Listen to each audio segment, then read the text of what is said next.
Meu nome é Ilva Conceição Almeida dos Santos, mas sou conhecida como Ilva Santos.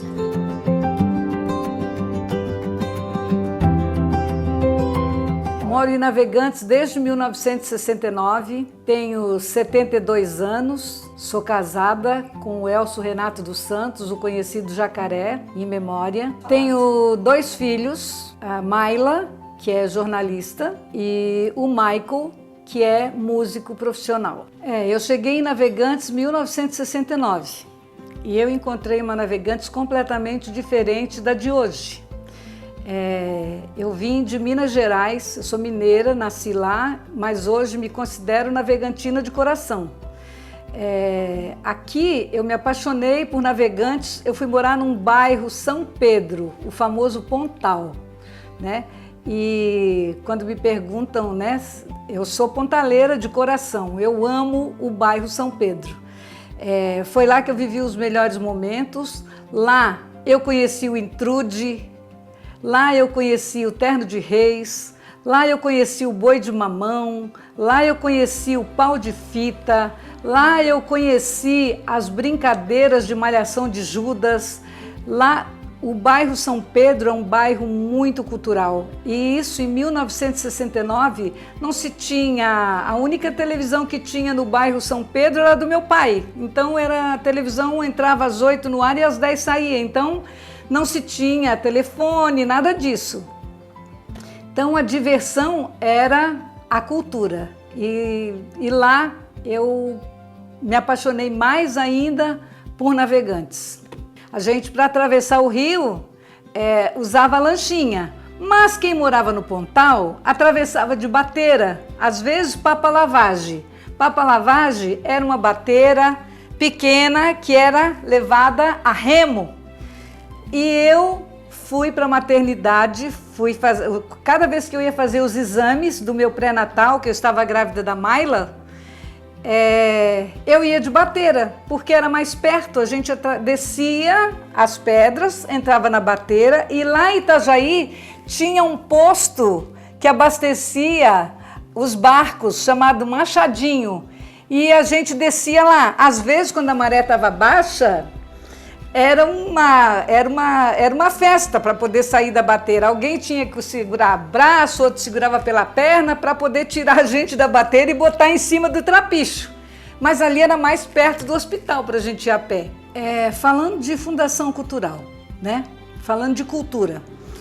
Como eu disse, o meu carinho pela cultura, ele cresceu no Pontal. Então eu aprendi a admirar e aprendi a gostar, e o meu pai também gostava, e depois eu conheci o meu marido, o Jacaré. E o Jacaré era um cara também, do jeito dele, ele era muito engraçado, mas ele era muito cultural. O Jacaré tocava violão, eu cantava, eu tocava cavaquinho, ele tocava violão, a gente fazia serenata. E assim a gente sempre viveu esse mundo artístico de música, né? Tanto que no dia que eu fui ganhar o Michael, a gente amanheceu numa serenata até 6 horas da manhã. E 6 horas da manhã eu cheguei em casa, senti a primeira dor de parto. E já fui ganhar o neném. Então, quer dizer, a gente sempre esteve muito envolvido com festa, com música. E aí depois eu fui tendo contato com mais outros tipos de arte, porque eu sempre gostei de pintar, de fazer artesanato. Eu sempre fui uma pessoa muito dinâmica, eu gostava de fazer as minhas roupas, eu gostava de maquiagem na época, a gente era na época do faça amor, não faça guerra, a gente pintava margaridas no rosto e eu já fazia isso. Aí, essa minha convivência com todo tipo de arte, eu fui vendo a dificuldade que as pessoas que trabalhavam com arte tinham. Um artista não conseguia vender um quadro, um artesão não conseguia vender o seu trabalho, era sempre tudo muito difícil. E Navegantes é um lugar que eu afirmo, Navegantes é um lugar que não fica a desejar nada para nenhum lugar do mundo. Navegantes, qualquer tipo de artista que tu precisar, tu encontrava naquela época nativo. Sabe, músico, violeiro, cantador, artesão, todo tipo de arte tu encontrava aqui. E eu comecei a me envolver, até eu e meu irmão abrimos um restaurante. E nesse restaurante eu convidava os artistas para a gente fazer reunião, para tentar fazer alguma coisa para a gente se ajudar. Mas nunca dava em nada, porque a gente não tinha apoio. Até que o Jacaré, meu marido, ele era apaixonado pelo esporte. Ele sempre dizia assim: Ilva, o esporte tira a criança da rua, o esporte incentiva, tira a criança do mau caminho. E aí ele disse: mas a gente toda a vida precisa estar pedindo, implorando para fazer uma coisa aqui, outra ali. Então eu tive a ideia de tentar uma fundação de esporte para navegantes. E assim ele fez, era governo do partido adversário, mas ele transitava bem com as pessoas.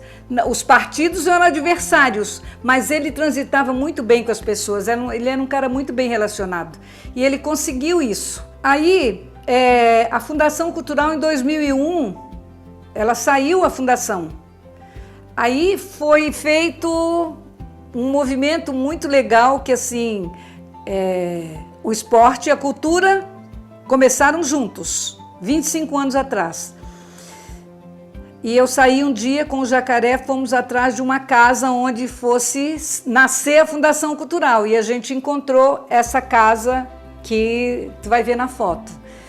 E essa casa, ela tinha sido usada para um escritório, sei lá o quê. Então atrás era muito mato, muito lixo, muito papel.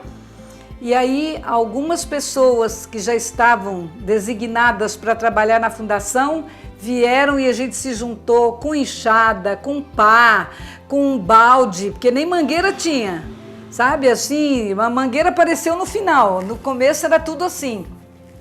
E a gente criou um espaço para nascer a Fundação Cultural. A gente precisava uma casa para ser a sede da Fundação Cultural. Conseguimos a casa, que é essa aí que você tem na foto.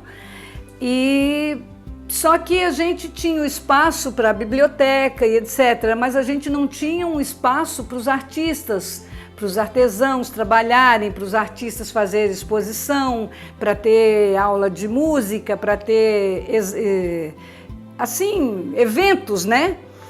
Aí começou, teve o primeiro festival de música, o Michael era professor de música, e aí começou com aula, o Névio dava aula de dança, né? O Marcos Gonzaga aula de pintura, e assim vários artistas foram agregando e trabalhando com a fundação. Mas para isso acontecer, nós pegamos no balde, na enxada, na vassoura, porque tudo foi feito à mão, literalmente. O engenho da arte a gente ganhou de uma madeireira, as sobras de casca de pinos, eu ganhei de presente de uma madeireira que tinha na BR. E a prefeitura deu o caminhão e buscou. E a prefeitura deu os funcionários para construir. E assim a gente criou um espaço que era lindo, tinha palco, tinha coxia, tinha espaço para aula de música, era um espaço mágico. A Fundação Cultural, quando ela já estava no papel, já estava funcionando, mas a gente ainda não tinha de onde tirar recurso, né? Todos os eventos que se fazia era pedindo alguma coisa, né? E assim eu comecei a perceber que a gente precisava fazer arte sem dinheiro.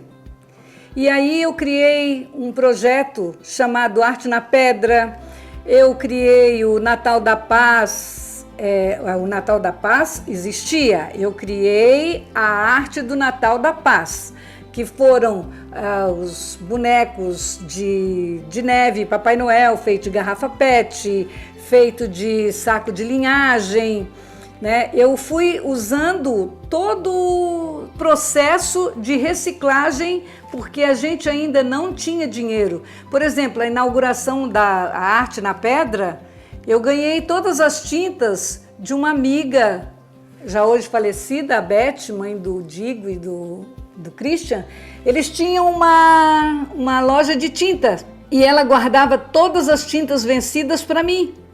E todos os pigmentos que iam naquela máquina que ela trabalhava, ela guardava em vidrinhos para mim.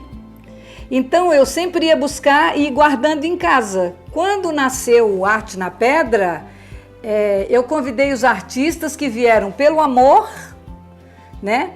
E eu consegui com a Beth os pincéis e essas tintas que ela já tinha me concedido. E aí os artistas, nós fizemos um dia lá na Ponta do Mole. Foram escolhidas pedras maravilhosas, né, para fazer esse trabalho. Os artistas vieram, eram muitos, aquilo lá ficou muito colorido. Aí, para poder chamar a atenção, nós fizemos, o superintendente da Fundação Cultural era o falecido Rui Pinheiro, e ele era muito criativo. Aí ele conseguiu um bondinho, que era o tal do bondindinho, que levava as pessoas até lá, o final do mole, onde as pessoas estavam pintando. E lá montamos uma barraca, dessas barracas brancas, e fiz a toalha de mesa, era folha de coqueiro, e colocamos frutas, e aquilo ali foi o nosso pontapé inicial para o Arte na Pedra. E foi um dia inteiro de pintura, que ficou muito bonito e me deu muita alegria. O Natal da Paz, era um projeto da prefeitura que recebia o Papai Noel, que descia de helicóptero e tal, mas a decoração ficava por conta da Fundação Cultural. Então, uma das vezes, com a ajuda da ASSIM, o CDL, eles conseguiram as garrafas para a gente, garrafa PET, e a mulherada ia à noite lá para a Fundação, para o Engenho da Arte, para juntas cortarmos as garrafas. E pintar as garrafas, professor de música pintava na hora vaga, a servente, todo mundo trabalhou nesse projeto.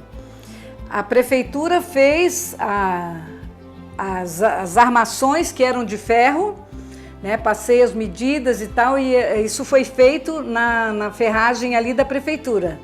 E aí foi escolhido os lugares da cidade onde elas foram distribuídas. Ainda falando do Natal da Paz, cada ano teve um jeito diferente. Teve um ano que eu pedi ajuda do Daniel Pickler, que é um artista também que mora em Navegantes. Ele fez uns painéis iluminados e eu pintei os outros anjos e outras coisas que foram para a porta das escolas.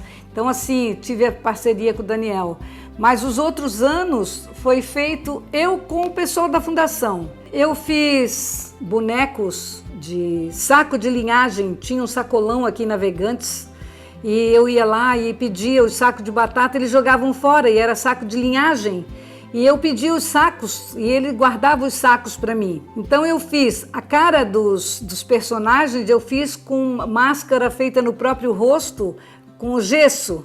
Então tem a cara do Maico, tem a cara do Geleia, para quem não conhece, do Rodrigo, tem a cara de vários amigos que frequentavam a minha casa. Cada um precisava ter uma cara. Então eu fiz o corpo, montei o corpo de ferragem e vesti com papel craft, depois saco de lixo, porque ia ficar no tempo, então para não desmanchar o papel, tinha que ter o saco de plástico por baixo. Primeiro ano, esse presépio ficou na frente da prefeitura. Fizeram uma casa, existia um paisagista e navegante chamado Tingo, e ele fez todo o paisagismo ali na frente da prefeitura e construíram uma casa de casqueiro e ali virou o presépio. No ano seguinte, esse mesmo presépio ficou na frente da Fundação Cultural, aí não tinha casa, ele ficava no meio de umas folhagens. E assim, reciclando, se fazia o Natal da Paz. Continuando sobre a Fundação, como artesã, eu via a necessidade, e professora de curso, eu dei muito curso de artesanato pela Fundação Cultural, E sou concursada, né? E aí então eu trabalhava dando curso por todo o município. E eu via a dificuldade que as pessoas tinham de vender aquilo que produziam. Aí eu pedi para o superintendente, que na época era o Milton Miller, eu falei para ele da necessidade da gente ter uma feira de artesanato, para que os artistas pudessem expor, né, seu trabalho. E aí ele concordou de pronto, e aí a gente fez o quê? A gente fez uma vaca, né, uma vaquinha, e com a ajuda de muitas pessoas, e compramos as barracas, aquelas barracas brancas que são bem mole, né? E a gente comprou, acho que 10 ou 15 barracas, e convidamos os artesãos para ir expor. Então essas barracas eram uma novela, porque a feira começou na frente da prefeitura, acompanhando a fila do ferry-boat. Quando dava vento, era artesão saindo com a barraca na cabeça, com o pau da barraca, outro com o saco da roupa, do artesanato. Então aí ficou difícil ser ali. A gente foi indo para o centro, aí começamos a montar embaixo das árvores, bem no centro da praça. E ali, além da feira, a gente tinha música. Tinham os professores de música da fundação, eles tocavam ali, eles faziam música pra gente ali na praça. Era uma caixinha de som, um microfone e boa vontade, né? E então a feirinha era animada e tinha bastante artesão. E fico feliz que deu fruto, e hoje está aí o artesanato em Navegante sendo valorizado de todas as formas. No período da Páscoa também, a gente decorava do jeito que podia, né? E o superintendente também, que na época era ainda o Rui Pinheiro, ele disse: se você teve a ideia, você executa. E aí eu parti para a execução. Consegui os marceneiros da prefeitura para construir as casinhas de compensado, casinha num tamanho assim que as crianças podiam se sentir, era um mini mundo. E os coelhinhos eram feitos pela gente, feito com um resto de garrafa PET, retalho. E aí essa casa tinha quarto, sala, cozinha, banheiro, um fogão de lenha que tinha a vovó coelha, e tinha coelhinhos, aí tem nas fotos aí que vocês vão poder ver. Então a casinha era um encanto. E aí, mais uma vez, o superintendente conseguiu aquele bondinho que trazia as crianças das escolas. As crianças vinham para visitar a Toca do Coelho, né? Também aí tu vai ver que não vinha só as crianças de Navegantes, vinha de Itajaí, vinha de Penha, vinha de Pissarras, até de Barra Velha, né? Isso aí está tudo até documentado em jornal. Era tudo feito de reciclagem. Os móveis, eu peguei os desenhos numa revista e fiz os desenhos numa folha de eucatex, e na prefeitura os marceneiros, que na época era o Pedro, ele cortou as madeiras e tal e fez. Então a casa tinha tudo, tinha guarda-roupa, tinha mesa, tinha cama, tinha fogão de lenha, tudo feito à mão e tudo reciclado. E era um encanto da criançada. E lá eu prezava por ter um cercado, um espaço com o coelhinho, que muitas crianças até hoje, quando me encontram, falam que a primeira vez que viram um coelho de verdade foi na Toca do Coelho. Eu acho isso muito legal. A Fundação Cultural, ela começou na Avenida João Sacavém, depois ela veio aqui para o lado onde hoje é o SIC. E então nós usávamos o pavilhão para os nossos eventos, jantares, nós fazíamos, a fundação ainda não arrecadava dinheiro. Então a gente fazia jantares, a gente fazia festa junina, tudo isso para poder conseguir juntar dinheiro para tocar a fundação, porque ainda não existia projeto, ainda estava muito distante disso. E ali dentro desse espaço acontecia as mostras de música, as mostras culturais, eram todas feitas ali, né? E depois, quando foi feito o projeto do SIC, aconteceu essa maravilha que está ali hoje, que aquilo ali foi um sonho sonhado a dois, eu e o Jaca sonhamos a dois, não, a milhares de cabeças, porque os apaixonados éramos eu e o Jacaré, mas os ajudantes foram muitos. Muita gente deu força, muita gente participou desse espetáculo que está ali hoje e que me deixa muito feliz de saber que uma sementinha que o Jacaré plantou em 2000 deu esse espetáculo que está hoje a Fundação sendo tocada com projetos, vendo os artistas fazendo, ganhando dinheiro para trabalhar, trabalhando e recebendo para trabalhar, porque a gente trabalhava, mas a gente não recebia por aquilo. O artista ele ganhava, a Fundação emprestava a barraquinha, por exemplo, pro artesão. Mas ele ganhava o que ele vendia, se ele não vendesse, ele não ganhava. Então, assim, não existia ainda uma política pública que pudesse ajudar nesse sentido, né? Então, hoje, quando eu vejo tudo que está acontecendo, a Fundação trazendo peças de teatro, apresentando festival de música, apresentando danças, e trazendo tanta coisa maravilhosa, uma feira maravilhosa de produtos, né, artesanais na frente. Os artesãos de Navegantes ganharam até na praça um espaço, né, que dá para eles um espaço para trabalhar sem precisar estar carregando as barraquinhas para lá e para cá. Um outro espaço onde hoje os artesãos podem estar ali durante a Feira Agropescarte, comendo, né? Comprando comida ali e vendendo seu produto, escutando boa música.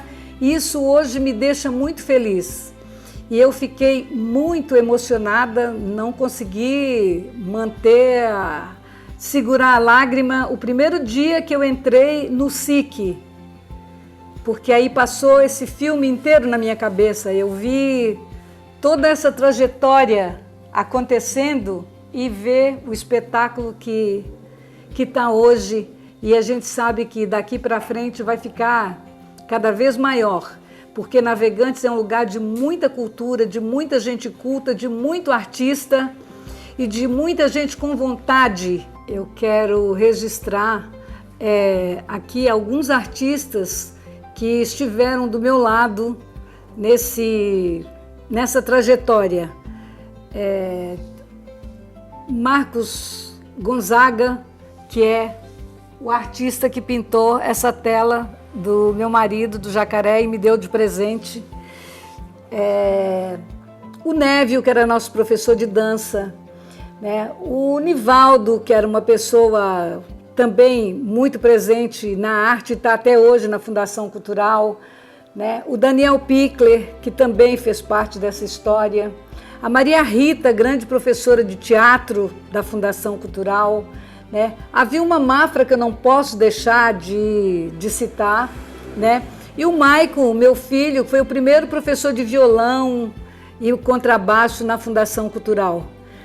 Quero agradecer também a todos os superintendentes que por lá passaram, porque cada um deixou a sua marca, cada um deixou o seu legado, e eu tenho a agradecer a todos eles, os artistas e os superintendentes da Fundação Cultural de Navegantes, nesses 25 anos. Hoje a Fundação Cultural, ela patrocina, ela dá espaço para o artista. Não quer dizer que tudo é a fundação que faz. O artista, ele é agraciado com as leis, né, leis estaduais, federais, né, onde eles conseguem fazer os projetos, que esse era o sonho lá do começo, um dia o artista poder ganhar o seu dinheiro com seus projetos. E esse é essa é uma das coisas que a gente não pode esquecer de dizer. Inclusive, o edital Vilma Mafra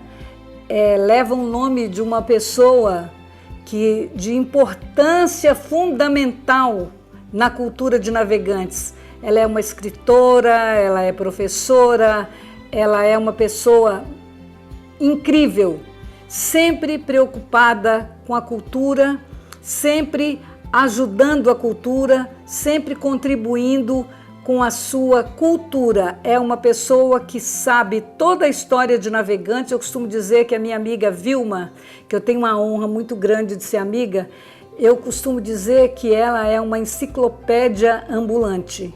Sabe, quem não conhece a Vilma não sabe o que está perdendo. A Vilma ela merece o nome de um edital. Então, o que eu tenho para falar, o pouco que eu tenho para falar da cultura é isso. Para falar da cultura de Navegantes, eu ficaria aqui um dia inteiro falando e não ia conseguir terminar a história, que envolve amor à cultura, envolve muita coisa maravilhosa. E saber que tu fez parte de uma coisa tão grandiosa que lá atrás tu não imaginava que ia ser tão grande, que ia ser tão importante. Eu sou muito grata a Deus, às pessoas que passaram pela minha vida nesse momento da Fundação Cultural, que foram muitas, eu não posso nomear, não tem como, porque foi muita gente. A fundação foi feita por milhares de mãos que acreditaram na cultura.